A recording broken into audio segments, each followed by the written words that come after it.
but it's pretty hard now to make a change. In real estate, there's a theory called vested rights, and that is that if something occurs for so long and you don't stop it, then the rights vest. And I think that's what has happened with illegal immigration. Many of us have hired people to mow our lawns or to do things for us personally, and employers have hired illegals for so long. For us to wake up someday and say we want to change is very difficult. And that's why when I looked at the issue of benefits for those who have been here a long time whose parents were illegal, it makes it more complicated for us to address. But address it we should. There's a program, a financing program through EB-5 visas. So under that program, and it's particularly popular in Asia, where you invest at least $500,000 through this EB-5 program in the United States, then you get a green card. But part of the green card is that your family that can attend UC, and then they can get education to go back home. Has that come up at all in your? Yes, it came up when I was on the board. I don't remember it being $500,000. Were that the case, I'd put up a lot of seats for a $500,000 auction. Kidding. But I know that UC, we often admitted a lot of students who were foreign students and out-of-state students because of the dollar. We got more money by doing that. But that came up, but it was not a major factor. The issue here is, how hardline do we want to be about illegal immigration? That's what it boils down to. Your point is a very good one. We can't afford it. But more fundamental than that is the rule of law. And I remember when Mitt Romney said that he told someone that, I guess it was the firm that hired gardeners for him, that, hey, I'm running for president, I can't do this. There's a more fundamental reason, and that's the rule of law. And that's something that we have to come to terms with. All I'm saying is realize that it is a very nuanced issue. It's not just cut and dry. You mentioned that we should be outraged at Obama's usurpation of the powers of Congress, or at least his talking, and to some extent doing that. And given that there's only 22 Republicans voted against lifting the debt ceiling in that critical vote a few weeks ago, don't you think it's just as important who we elect for Congress next year as it is who we elect for president? Absolutely. I mean, yes, yes, yes, yes. But it is, if I had my choice of whether we take the White House and lose the Congress, I would probably say I'll take the White House.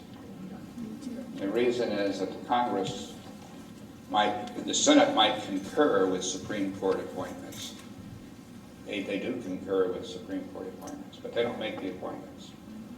And as you see right now, if you have a president that goes rogue and abuses his power, a lot of damage can be done. A lot of damage can be done. And I don't think that the Congress can be as fatal to the future of our country as a president who's hell-bent on pursuing his ideology, regardless of what it might do to the country. I mean, I for one, have seen the dangers inherent in and an ideological president who, even when he's confronted with a thumping in 2010, simply doesn't make a change. He doesn't change course. He's determined to pursue his agenda one way or the other. And as a private citizen, I won't call the president a liar, but I will say that he has a tendency to stretch the truth. I've seen it so many times. He gets up and waxes eloquent, reading from the teleprompter, and people are enamored with, they're enamored with his gift of gab, which I'm not impressed by personally, but he's doing a lot of damage, an awful lot of damage. So I would rather take the White House if I had to. Now I'm really greedy, I want them all.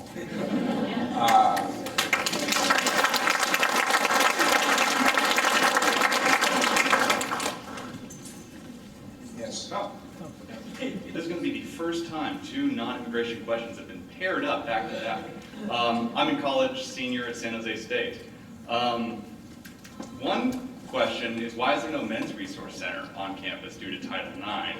And the second is, but I don't want to take anyone's money to pay for a men's resource center, just a philosophical question. But the one I'm concerned about is, how do universities get away with speech codes, which San Jose has, which limit what you can say, when you can say it, and where you can say it, under severe penalty of potentially being expelled from the school? The first thing is why there are no men's centers. Raises the question of why are there multicultural centers or ethnic studies or women's centers or LGBT. We are still living in an era where political correctness is abundant across the land. And those are things, they're yesterday's solutions to yesterday's problems. People believe that society was governed by all white males, and they believe that the way to correct that white privilege, in quotes, was to empower these, quote, minority groups, of which women were considered a part, to be able to have their own place in the sun, their own little safe haven. And so they created these institutions on campuses that were designed to empower them. And with respect to black kids, they segregated them. Segregated them in their own dormitories, segregated them with black freshman orientation, separate graduations. All of that crap, was designed to provide a safe environment, a safe haven for those students to be among their own, if you will. Insidious stuff, just insidious stuff. Empower them by patronizing them into small islands. Yeah. And these institutions of enlightenment, colleges, never realized the damage that they were doing. They thought they were doing the Lord's work, but they were doing, and still are, a lot of damage. And I don't see any end of that until the rest of us say, look, you yo-yos, why are you doing this? Why are you wasting money? Even at the University of California, which is faced with a severe budget problem,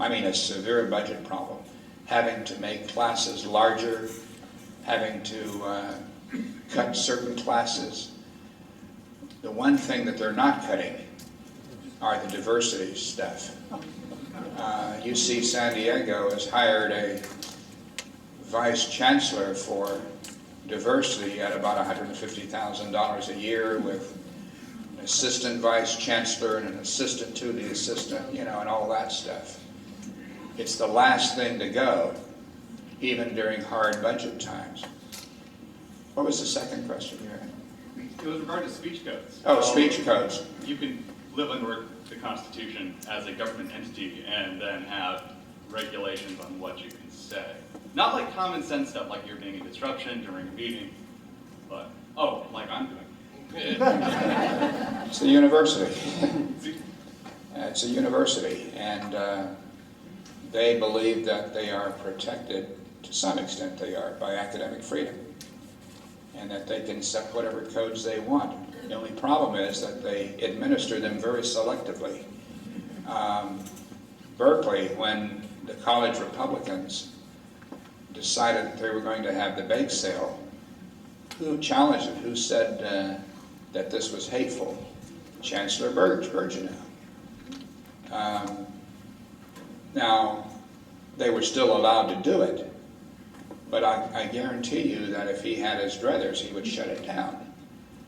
And if you really believe in free speech and not having speech codes, then you would not attack the college Republicans for sponsoring something that they thought was part of their free speech. You just wouldn't do that as a chancellor. But he did. And many colleges believe that they can have rules on what you can say and when you can say it and to whom you can say it. Whether you're going to offend somebody, which is in the eye of the beholder. But they have that because they believe that they're protected by academic freedom. Thank you. My question for you is on the lines of Congress and the Senate.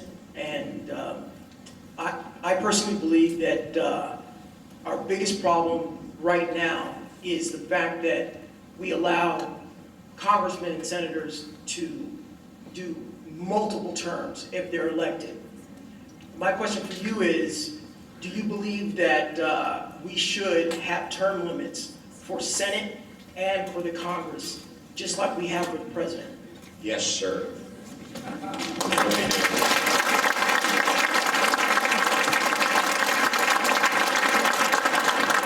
You've got some dead wood in the Congress, some people who deserve to be given a one-way ticket home, or we drive up with a bus and take them out. Absolutely. That and a part-time legislature in California.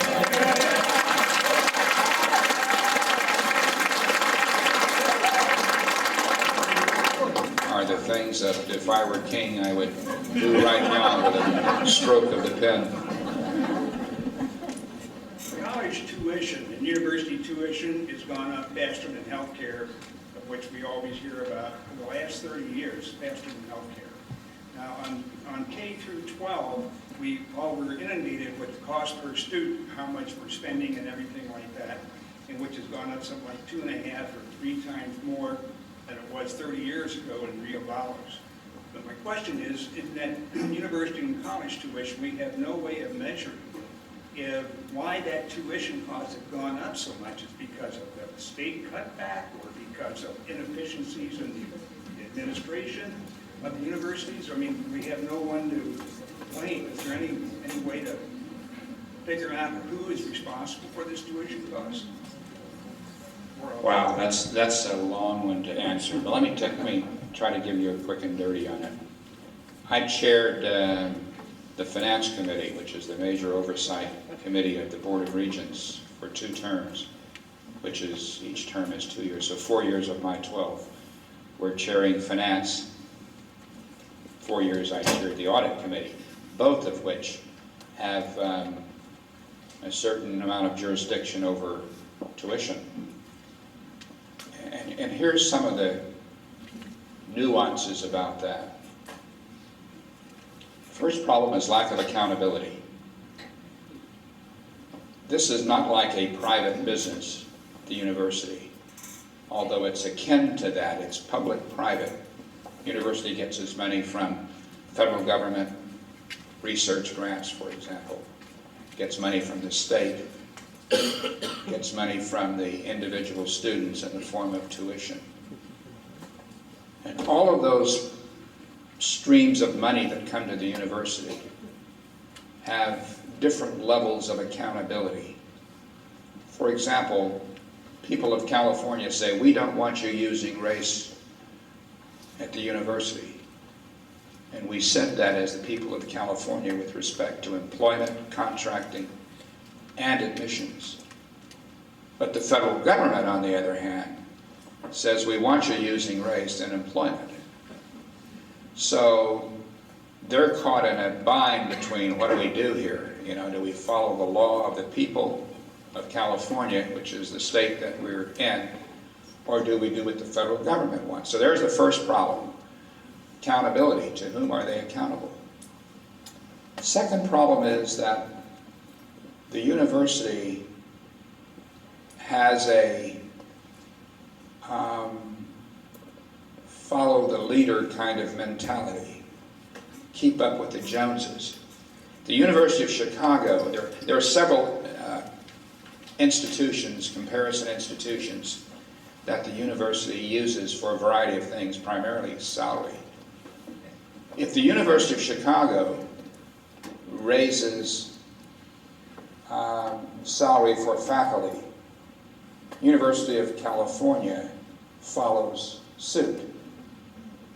And then the following year, based on the University of California, if UC raises salary, the University of Chicago will follow. I'm serious. And they're just constantly outclimbing the other based on something that the other did. And so you have circumstances in which an assistant finance officer at UC is getting maybe $150,000, $160,000 a year. A person performing a similar position, pushing pencils at the State Department of Finance, might get $75,000 or $80,000. Now, there's no difference in what you're doing. I mean, arithmetic is arithmetic. I don't care whether you're at the University of California or not. But the fact that it's UC and you're surrounded by all of these other academics, in some cases the unions are demanding these increases. Salary structure gets out of line. It just really gets out of line, especially at the top. So that's the second problem, that the university is not accountable, and it's measuring things by these comparison institutions that are around the world. And higher education has its own internal system of comparison. I argued as a regent, and I voted against a lot of budgets there for this reason, that the comparison should not be the University of Chicago or some other institution. In some cases it's Stanford, Harvard in some job descriptions. It should be a comparable job here in the state of California. If it's an assistant administrator for finance, what other positions in California, city manager or assistant city manager, whatever, what other positions perform comparable tasks, and peg it to that rather than pegging it to this own little internal sheltered world of higher education. And the third thing is that we have crafted this notion that everybody has to go to college. Everybody has to go to college. If you don't go to UC, your life is in ruins. It's either Yale or jail, you know. And as a result of that, we have allowed a demand to be created for higher education that can't be sustained. A lot of kids don't need to go to college. Go to one of our community colleges. I went to one. Go to one of the state colleges, San Jose State or whatever. I went to Sac State. And those institutions are far less costly than the University of California. It's about a $10,000 to $12,000 difference per student, per year. But we've created this artificial demand, and even when the budget is down, when the ability of the state to kick in a few bucks and the federal government, there's still that demand to go to college. Some kids want to go to the university because they can't get a job.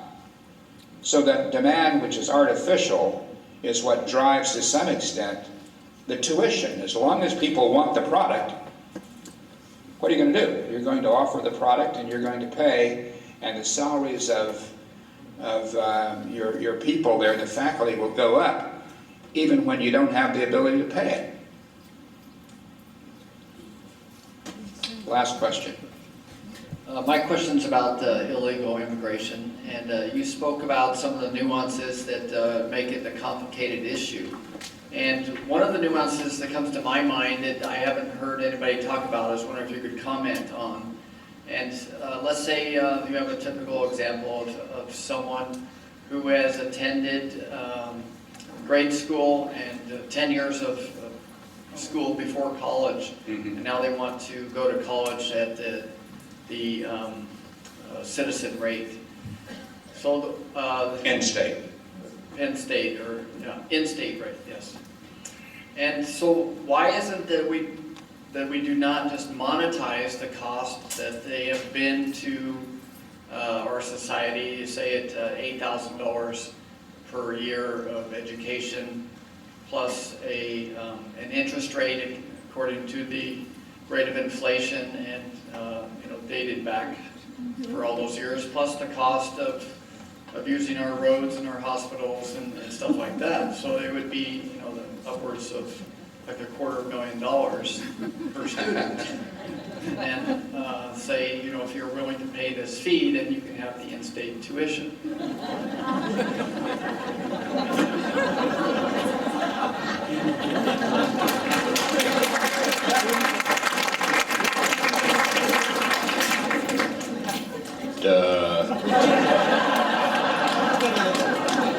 Well,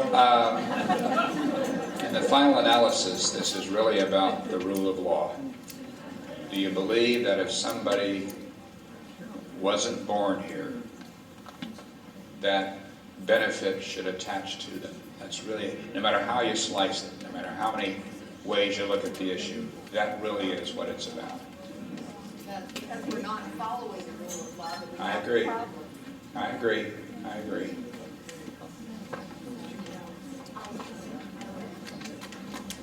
Okay, thank you very much.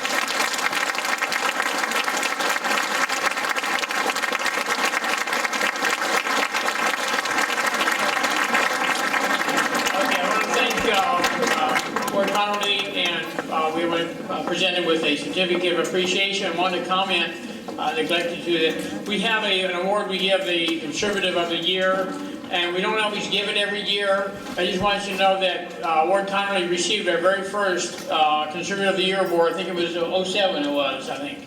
And what I'd like to do at this time is to present it with a certificate. We had a photographer. There she is. Over this way, please.